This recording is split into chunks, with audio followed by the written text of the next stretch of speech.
Our correspondent Sarah Corker is at the university at the moment. I mean, this vigil was very well attended, wasn't it? Yes, Libby's friends, family and fellow students, they all came together to remember her. There were hundreds of people, and this tree has very much become a focal point for people to show their love, to lay flowers and to leave tributes. Now, Libby's parents and siblings were on campus as the university fell silent at 5 o'clock this afternoon, a mark of respect to Libby. Yes, there's been a flurry of activity here this afternoon. We're about 10 minutes or so from the city centre, and these really are some quite extraordinary scenes. You can just see behind me there military recovery vehicles moving that ambulance for decontamination. Now, witnesses have described a really chaotic scene here in the early hours of the morning. Hundreds of people were evacuated from the club, roads were closed off and emergency services arrived at the scene. One witness also said they saw people pouring bottles of water over one person who was suffering from burns. It's another step towards the aim for almost all of the UK's power to come from low-carbon sources by 2030. Sarah Corker reports.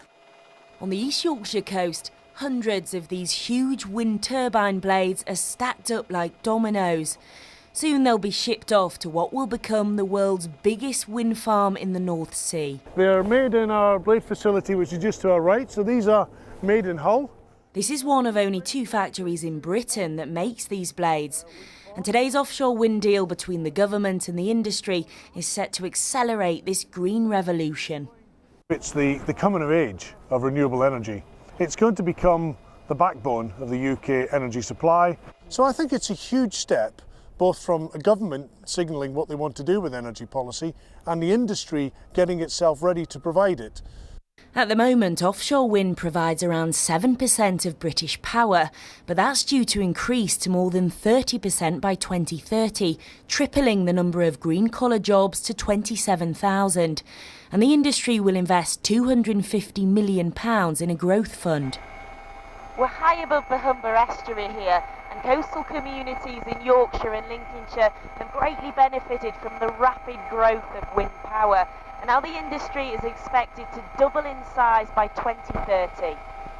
Danish firm Ørsted, which builds the wind farms, has expanded its base on the east coast, transforming Grimsby's old fishing port. It's just a whole new lease of life for the area and for Grimsby that has struggled for some time now, but is really going through this renaissance, and it's a sustainable future for Grimsby if we're securing green energy.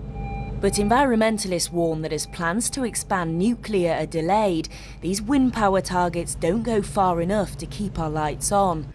Britain, though, is the world's biggest offshore wind market. Today's deal sets out ambitious plans for a 5-fold increase in exports to the Far East, Europe and the US. And it's not just about the product, these huge blades, it's about exporting technology, services and knowledge too.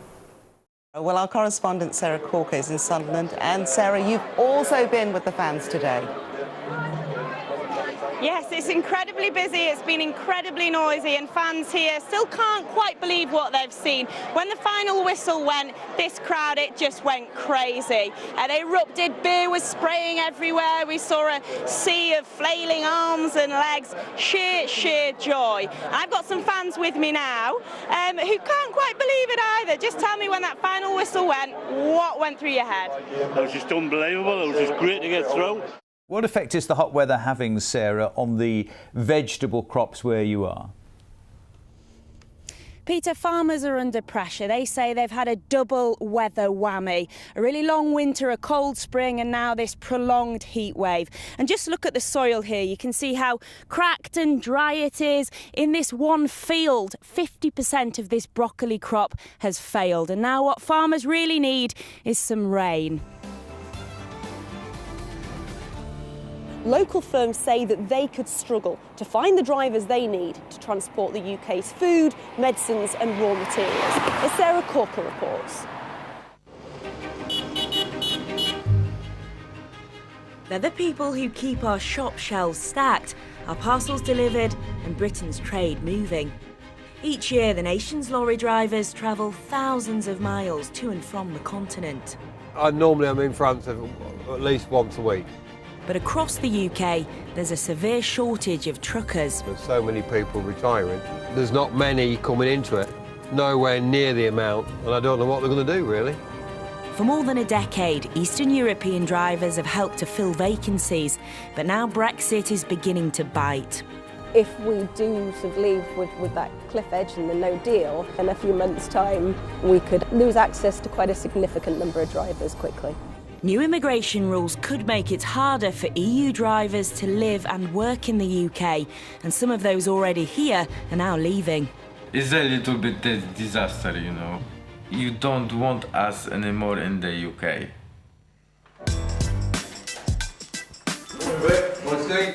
It's Monday morning and lorry driver Vic is getting his instructions for the week ahead. And you're going down to Marseille. Thank you very much. Delivery on Wednesday, all right, sir? No worries. See you later. This Lincoln-based transport firm has a fleet of 25 lorries and specialises in delivering machinery to France and Belgium. Nice to meet you. Good, thanks. We're nearly ready to go. Yes, just going to jump on the straps and then we'll fire off. This is BBC World News. I'm Sarah Corker. The headlines. The polls have opened in South Korea's presidential election. The front-runner Moon Jae-in has criticised the perceived privilege of South Korea's elite. The top stories this hour. France has a new president. The pro-European centrist Emmanuel Macron, who's just 39, was voted in with a projected 66% of the vote. Sarah Corker has the latest. Oh my God! Oh my God! Okay, I need an ambulance right here. Frantic scenes in New York City. A school bus partly crushed, with children still trapped inside. Eyewitnesses said it was rammed by a truck driving at speed. Horror. Moments earlier, on this bike path in Lower Manhattan, cyclists and pedestrians were mowed down. Bodies and bikes strewn along the street. This city, again the target of terror, a vehicle used as a weapon to kill. And this dramatic footage shows what happened next. The driver emerges from his truck, brandishing what turned out to be 2 fake guns. Oh my God! He's then shot by police and arrested. Officer, clear them out. Let's go. The attack happened close to a school and just yards from the 9/11 memorial. And on the police scanner, the panic of the moment.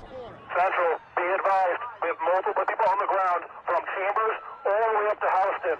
Sarah Corker is there. Sarah. Yes, this is the overwhelming community response. This is actually a car park outside one of the evacuation centres, and 24 hours since that fire began, these are all the donations, piles and piles of them. Cars have been queuing through the night to deliver these goods.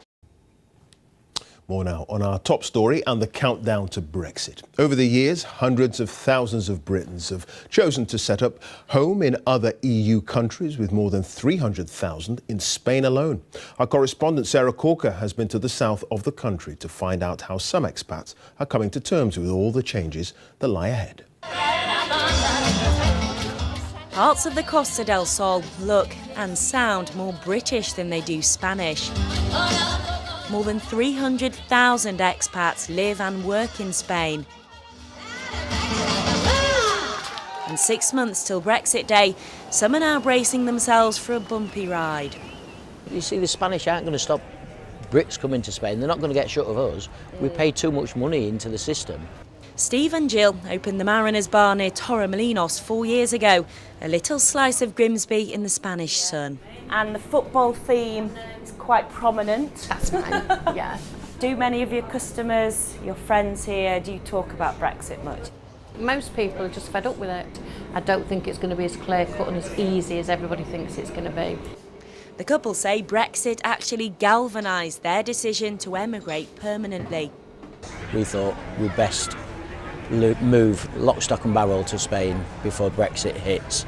So because we had business in England and a business here, we thought we'd get shut of the one in England first. So Brexit almost made you make the decision to commit to Spain? Yeah, it definitely made us commit to Spain. Since the referendum, the pound has fallen in value. Estate agents say that dream retirement has become more expensive for Brits. Since the 60s, the British have been buying here in quite considerable numbers. This is Mijas, a town high above the tourist strip. Older expats, now in their 70s and 80s, first bought here in very different economic times. Some are now selling up. British as one nationality is still the biggest market. They probably represent at this point in time roughly about 40% of the market here on the coast. 40% of people buying here are British? Yeah, that's correct, yeah. Whereas before, say in the early 2000s, it was probably closer to 80%. There's been quite a large drop in the market. For Brits living and working here on the Costa del Sol, Brexit has thrown up two major concerns: access to healthcare and pensions. At the moment, Brits get free medical treatment here in Spain, but will that continue post-Brexit? And the weak pound has, for some pensioners, wiped off almost a third of the value of their pensions.